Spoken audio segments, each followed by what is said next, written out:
Well, hello, my friends, and welcome back to another look at what we've been eating around here. It is dinner time. We've got some delicious meals. They were pretty quick to put together and did not lack in flavor. Stay tuned.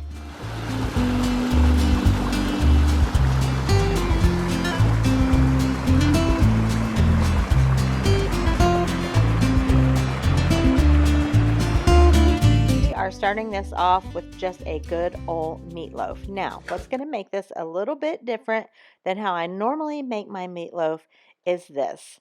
I have this sweet and savory tomato spread. It's from Trader Joe's. We were gifted this in a little gift basket.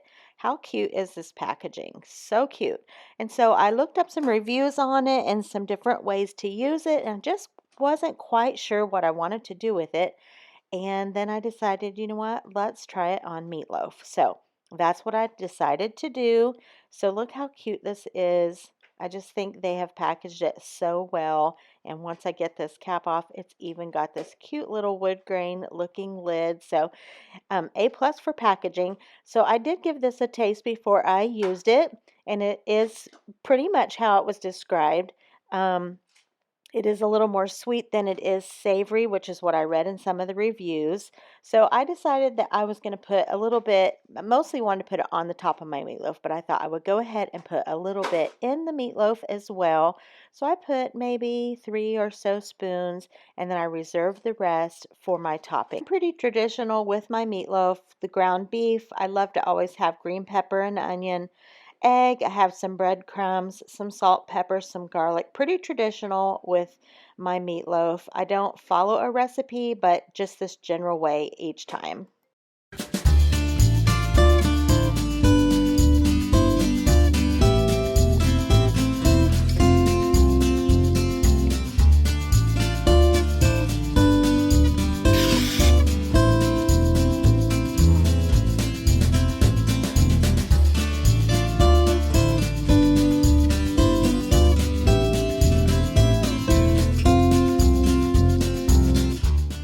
Now, to go along with this meatloaf, I am going to get together some cornbread so they can bake together. I don't measure for cornbread as well. I just do self-rising flour and the self-rising cornmeal. I always use a little bit more cornmeal. I use an egg and I always use some mayonnaise. And then this time around, I'm doing something a little different and I'm putting in some of these pork cracklins, basically making cracklin cornbread. And every now and then, my mom would make this when I was growing up. And basically, the cracklins just cook along with the cornbread. And every now and then, you'll get a bite of sort of like a extra tender piece of pork. It's very flavorful. I don't know. Leave a comment below if you've ever had cracklin cornbread. It just kind of is a little flavor pocket, I guess, when you bite into that. They cook and get real tender in the cornbread. A pork cracklin is basically like pork skin, and they're real sort of hard and crunchy, and then they bake up real soft in this cornbread. Just a southern thing, y'all. That's all I know to say about it. I use water to mix mine together till I get it to the right consistency, and I'm going to get this in the oven.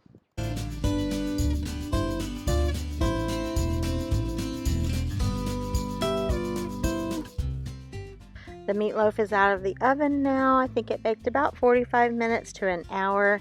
I drained off all the fat, and then I'm just going to go in with what's left of this tomato spread and put it on the top. We love that sweet glaze. I usually do like a ketchup brown sugar, or sometimes I'll do diced tomatoes from the can and brown sugar.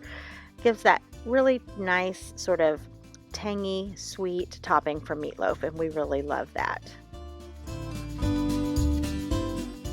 And here's the cracklin cornbread. This definitely was a little bit more crumbly than normal, but I think it was because of all of those yummy cracklins in there.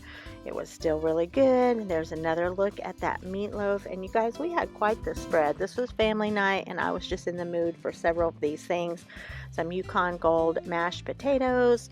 We had some onion and tomato all sliced up. I had also done a big crock pot full of ham and beans. I like to do a mixture of the white northern and the pintos with some ham in there. These were delicious. I made some shells and cheese homemade for the little boys because they love those so much.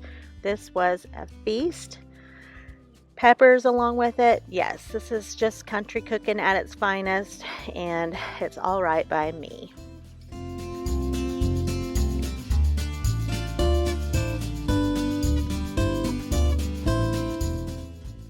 All right, for tonight's dinner, it is a brand new recipe to me, and it's just called cheesy chicken pasta. So you can see here I'm getting my 2 bone-in, very big chicken breast. I'm leaving the skin on. I'm going to add in some seasoning. So I'm going to use the last bit I have here of the blend. It's the salt, pepper, and garlic.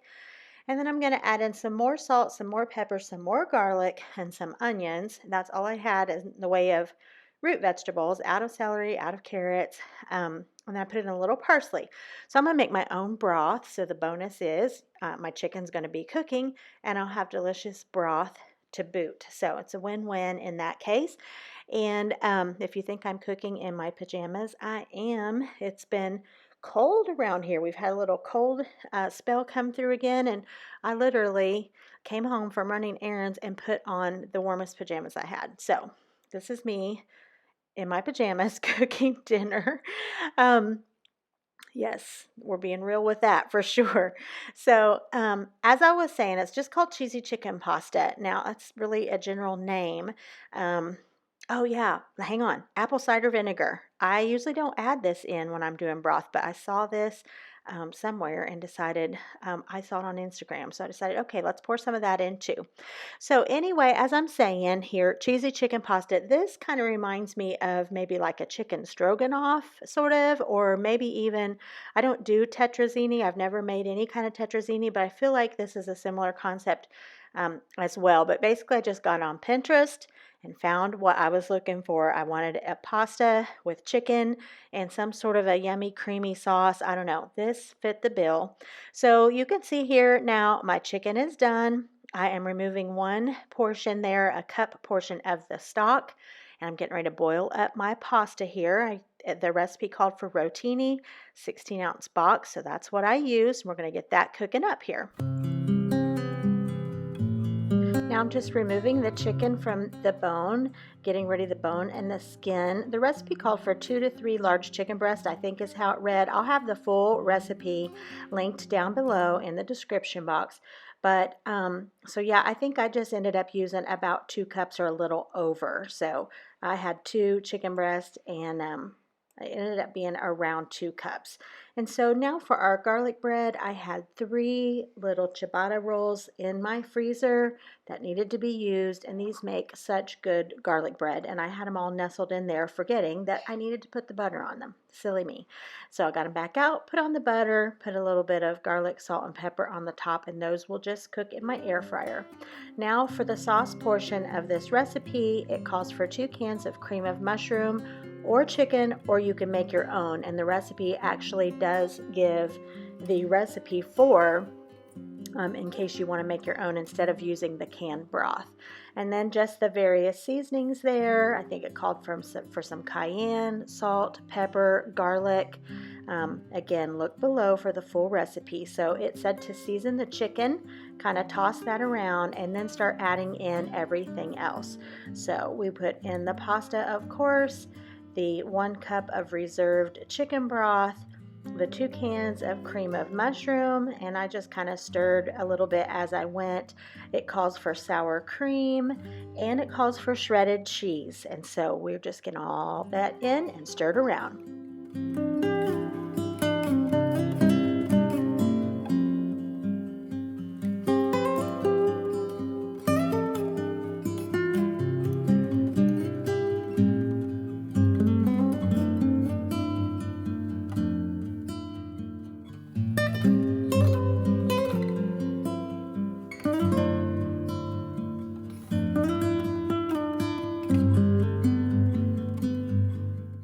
Now the recipe did not call for milk, but it felt really thick, and I thought maybe thinning it out a little bit would be good, so I just added just a splash of milk, enough to thin it out just a little bit. And of course that's just personal preference. You probably could have done 1 can of the cream of mushroom soup and maybe just a little milk. I don't really think you can necessarily mess this up. It was a very versatile recipe. I could see many things that you could do kind of to make it your own, but we absolutely loved it. It was very rich. It was very just hearty, decadent. We loved it. And it would be great with a salad, but we've been eating a lot of salads, so I didn't want to make a salad this night, and I didn't have any fresh broccoli. That would have been good with it too. But we absolutely love this, and I will definitely make it again. Alright, I'm just making up a quick batch of chili tonight. I have browned up 2 pounds of ground beef with half an onion and half a green pepper. It's already been drained and all that good stuff. And now I'm just going to start adding in some seasonings. Let me know in the comments below, do you make chili the same way every time, like following a recipe, or do you just wing it? I am a wing it girl when it comes to chili. Alright, I'm going to use this. I used this once before. I think I probably had that in a What's for Dinner. It's a Tex-Mex chili seasoning mix that I got at Aldi. It was really good. It has a lot of seasonings already in it. It says chili, pepper, salt, sugar, spices, onion, garlic, red bell pepper, green bell pepper, jalapeno pepper, etc. So it's already got some good stuff in there. So I'm going to add that in. Do you remember Rachel Ray when she would do bottom of the jar recipes? So this has like the teeniest amount in there. So the idea is to go in your fridge, and if you have some things that don't have a whole lot in them, kind of bottom of the jar type of deal, that you can add into soups, stews, recipes, whatever. It helps kind of keep things moving along, and I love that. So that is just a tiny bit of the jalapeno Tabasco, which is so good. I'm going to shake in a little bit of this jalapeno salt.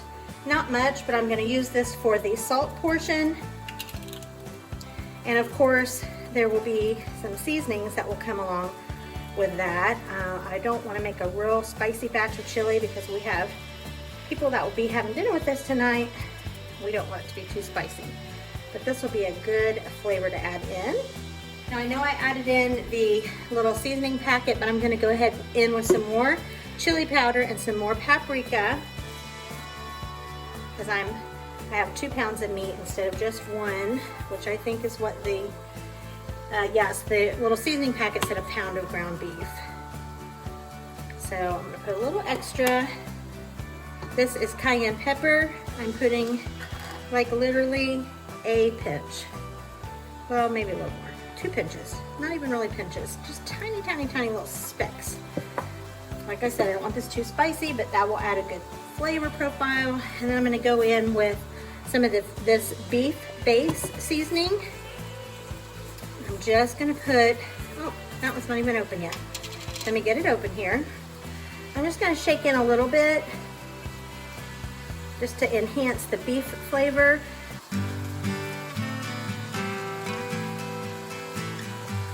There we go.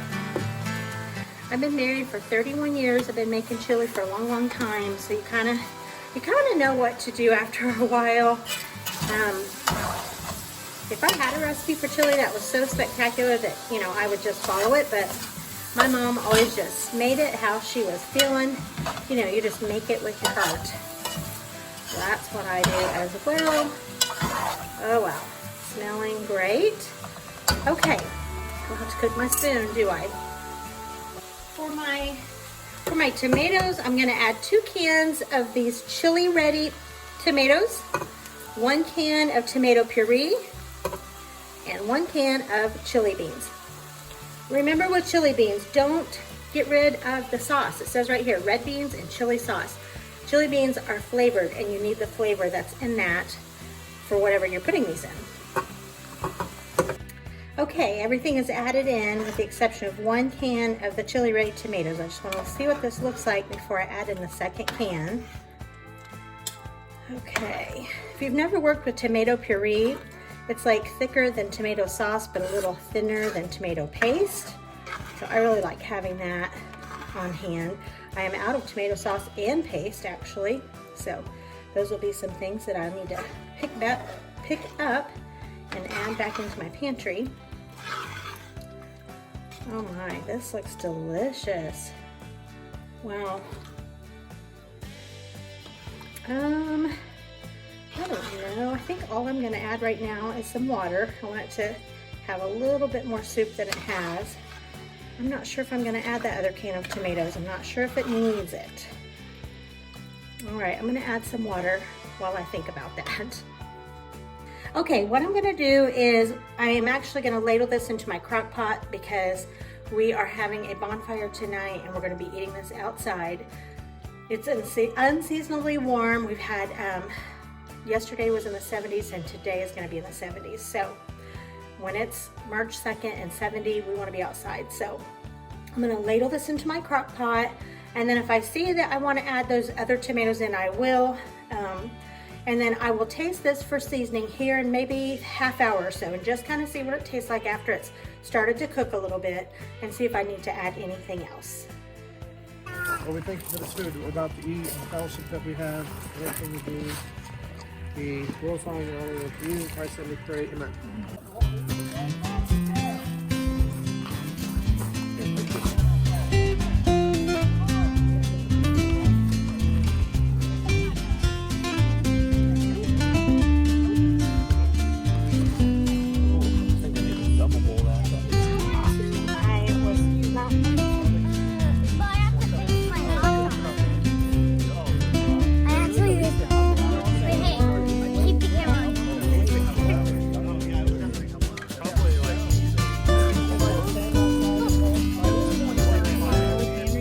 Chili was delicious. Everyone really loved it. We also roasted hot dogs over the open fire. We had s'mores. We just had a really good evening. In addition to our family night with our own kids, we had some friends down. Two of our sons and several guys from our church had gone on the XCC Extreme Character Challenge. They had a 30-something mile hiking trip in bitter cold in the Wichita Mountains in Oklahoma, and so we wanted to hear all about their grand adventure, and boy was it something. And so we just enjoyed hearing their stories while we sat around the fire that night. The weather was nice. It was just a very good evening. All right, and for the last meal here, I'm going to show you, it's garlic butter sirloin tips. This is a large sirloin steak. I'm going to just trim it all down, get rid of the bone, get rid of the fat. This is actually, I think, the second or third time that I've made this recently. I just haven't filmed it before now. It is so good and so easy. You literally cook these in your cast iron skillet for 3 to 5 minutes. They cook up so quick and they are so tender and delicious. Very easy to make. You don't even have to use a cast iron. I've done it both ways. But so anyway, I'm going to get these trimmed up and I'm going to show you how these come together quick and easy. You want to get your skillet nice and hot. I used a little bit of olive oil and butter. And then for my steak, I did this chop house seasoning and some of this garlic. And so I just let them come to room temperature before I put them in the hot skillet, and they get such a nice little sear on them. You don't want to overcook them. I did mine like a medium well. They were so good. And then you put some butter on the top before you serve them. And then I also did in my cast iron, another cast iron, just some of these gold potatoes diced up with just some seasonings, fried those up. This was such a delicious meal. Served it with just a side salad and we feasted. These were just so simple, nothing special as far as seasonings or ingredients, but it was amazing. The steak was so tender. Thank you guys so much for watching. As always, I hope you have gotten some ideas, some meal inspiration of some sort, maybe something you could add into your meal rotation. If you liked it, give it a thumbs up. If you haven't subscribed, I'd love for you to subscribe and stick around. And I will see you guys in the next one.